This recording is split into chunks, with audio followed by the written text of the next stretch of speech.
I'm ranting now.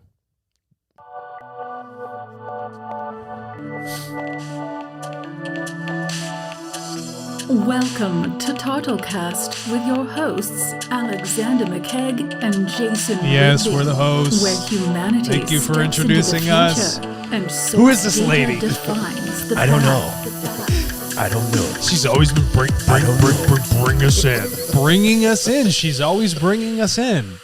What a nice lady. You know what? She never complains. Nothing. Yeah. She just reads the same intro. When I was a little kid, there was a hymn that we used to sing, and it was Like a Bible hymn? Yeah, it was like it was bring them in, bring them in. That's what's good. Is that the hymn that's going in your head? So but it's so funny how a lot of people don't understand, but a lot of hymns were written like with battle type, marching type.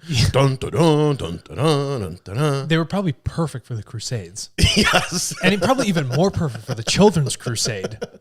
Let's talk about how insane that is, you know? Yeah, we won't go there. And then Speaking you got of the deeper, insanity, you get the deeper, more orchestral ones for the Spanish Inquisition. before we get into this article, I want to go macro with this. Oh, I like macro. Well, I'm drinking my green Speaking of, juice. yes, he's Thank got you. some super green juice. Helps the pH out. Speaking of macro and craziness, let's get into being judged off of a person with your credit score. Oh, what is my this God. credit score? Only in America would we do this. And here's what's ridiculous about credit scores. If you're a good person and you pay off some sort of revolving credit, your score goes down. What?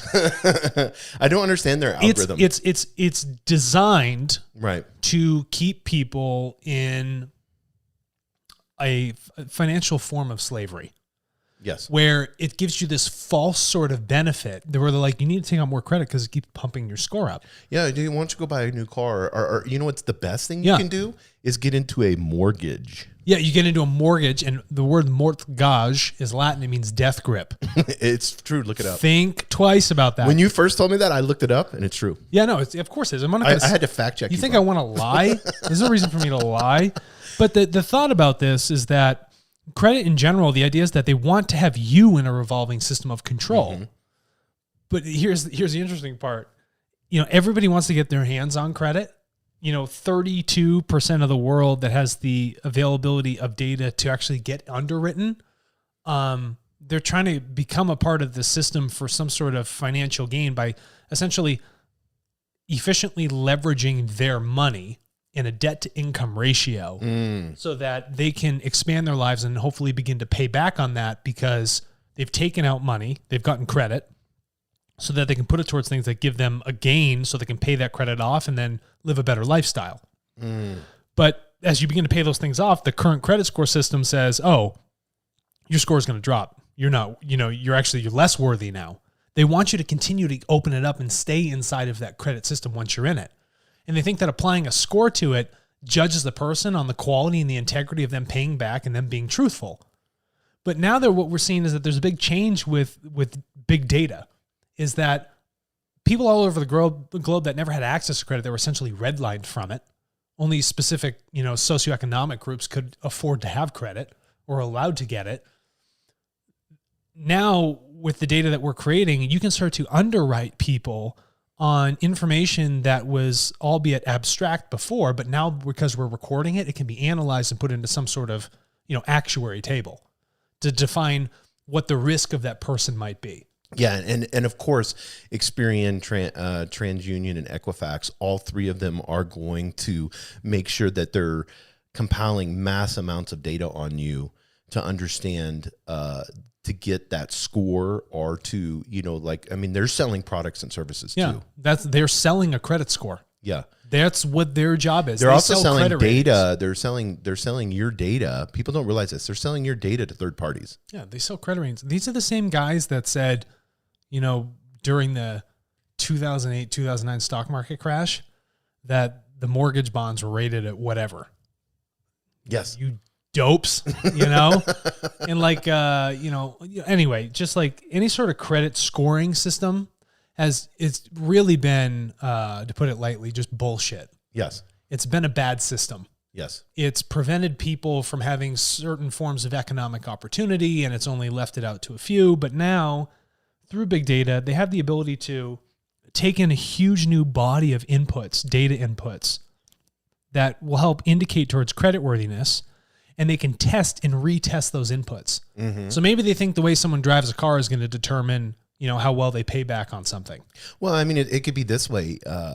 For instance, especially when you think of an automobile, you could say, Capital One is probably one of the biggest banks for auto loans. Yes. They could look at it and say, well, they may be a 640, but the last 3 auto loans that they've had, they don't pay their other bills, but they pay their auto loans on time. Yeah. So the risk factor of that is looking at it and saying, well, they probably, since they've done 3 autos that well, even though they have a lower score, we'll go ahead and approve them at a lower rate because we know they'll make that payment. Yeah, because on the automobile side of things, it's more important for them to focus on it. Yes, yeah. They find value in paying that off because they need that sort of transportation. And that's a simplistic way of looking at it. But these banks are dependent upon, when you go apply for a mortgage, what are they going to do? They're going to pull all 3.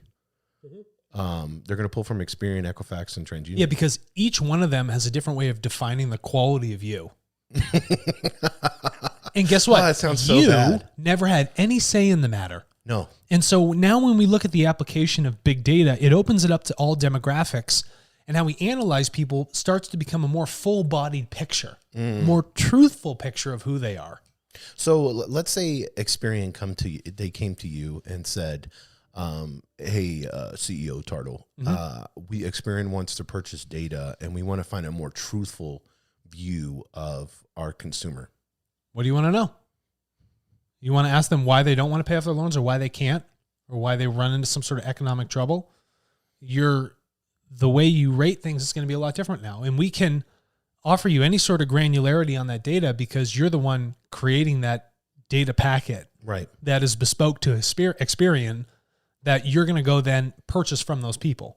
And if you want to subscribe to their behaviors over a subset of time, you can do that. But you're going to have that direct connection, that bridge with them through the marketplace. Yeah, and I know, there's life events that cause credit issues. But they don't give a shit about that. Yeah, whether it's medical bills, whether it may be divorce. Divorce is a big one. They don't care. Right. You're a number. This was your rating. And they look at it, here's the contractual agreement you said you were going to pay back on the loan. You're not paying it. They don't care what happens or what's in between. But I think so that in between in big data, how does the in between in big data? Let's talk about that. Yeah. The old world was inflexible. And now that big data's come in, the credit models have to become more flexible. Yes. And they're not going to be as historical looking. They'll be more real time. That's the difference. That's the enhancement, is the availability of data and the availability to process it instantly. The variability, if you have like a, not a fixed score, but maybe like a floating one, maybe that is probably going to be better for you. So the better I act, the better choices I make in my life, just like with the thing you plug into your car and your insurance company gives you a better deal. Right.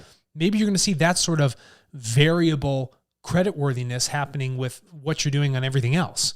They begin to record that, and through that big data and that processing, I've made a lot of other good choices outside of trying to get credit. That should help me go in and say, well, I'm a good person. I'm truthful. I pay the stuff back. I'm low risk on everything else I do. Why is it that you're not underwriting me on it? Just because I'm not in the middle class?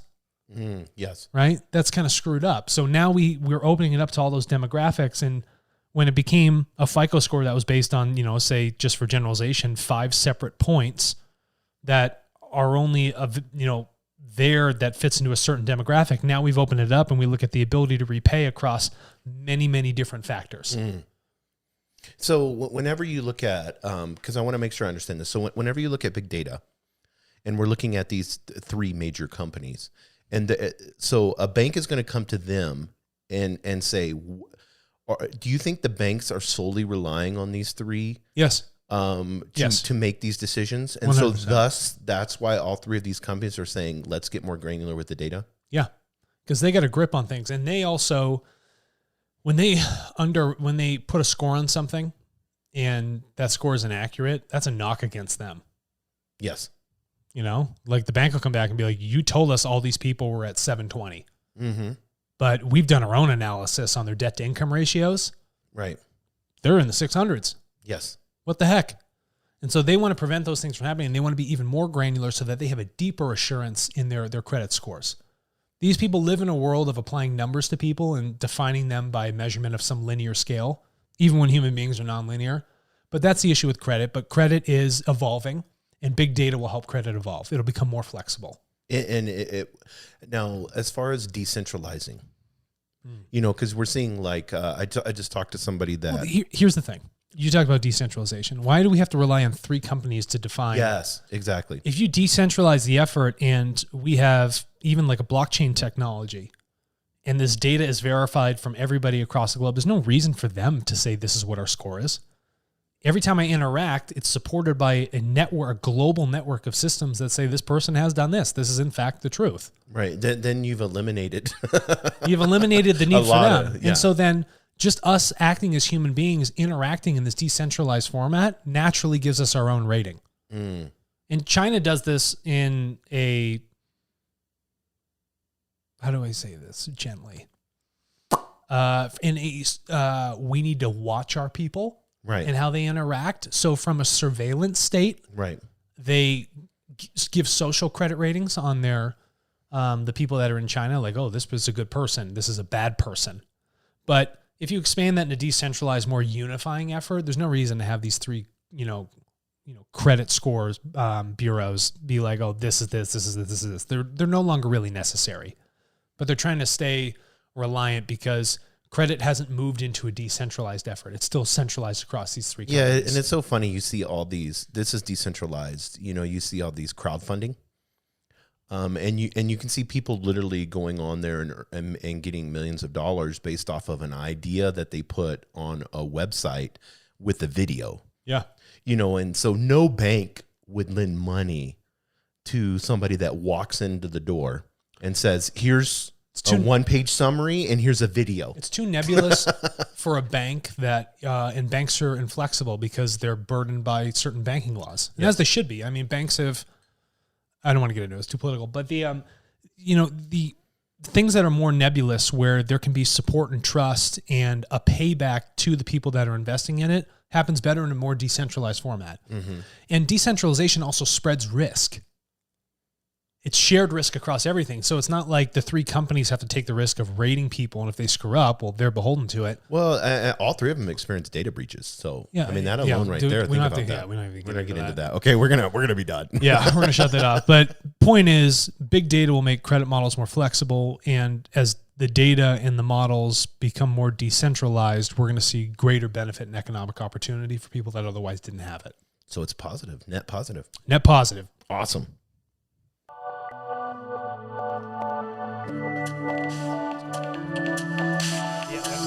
Thank you for listening to TotalCast with your hosts Alexander McKegg and Jason Rigby, where humanity steps into the future and source data defines the path.